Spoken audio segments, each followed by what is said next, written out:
ചെയ്തത്. കാര്യം എൻ്റെ കൊച്ചുമക്കൾ വേടനെ പാട്ട് കേൾക്കുന്നുണ്ടായിരുന്നു. പക്ഷെ ഞാൻ വേടനെ കേൾക്കുന്നത് ഈ വിഷയമുണ്ടായപ്പോഴാണ്. ഇത് അദ്ദേഹത്തിൻ്റെ മാത്രം അനുഭവമല്ല.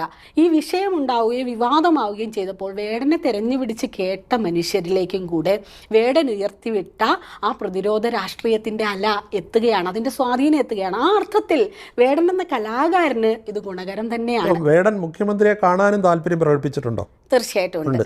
അടുത്ത സർക്കാരിൻ്റെ 4ാം വാർഷിക പരിപാടികളുടെ ഭാഗമായിട്ട് തൃശ്ശൂരിൽ മുഖ്യമന്ത്രി എത്തുമ്പോൾ അദ്ദേഹം കാണണമെന്ന് വേടൻ ആഗ്രഹം പറഞ്ഞിട്ടുണ്ട്. ഇപ്പോൾ ഈ നേരത്തെ പറഞ്ഞ പോലെ ഈ പുതിയ തലമുറ ആണ് വേടൻ്റെ പാട്ട് പഴയ തലമുറയിലേക്ക് ഇപ്പം പകർന്നുകൊണ്ടിരിക്കുക. അവർ ഈ പറഞ്ഞ പോലെ അച്ഛനമ്മമാരിലേക്കൊക്കെ.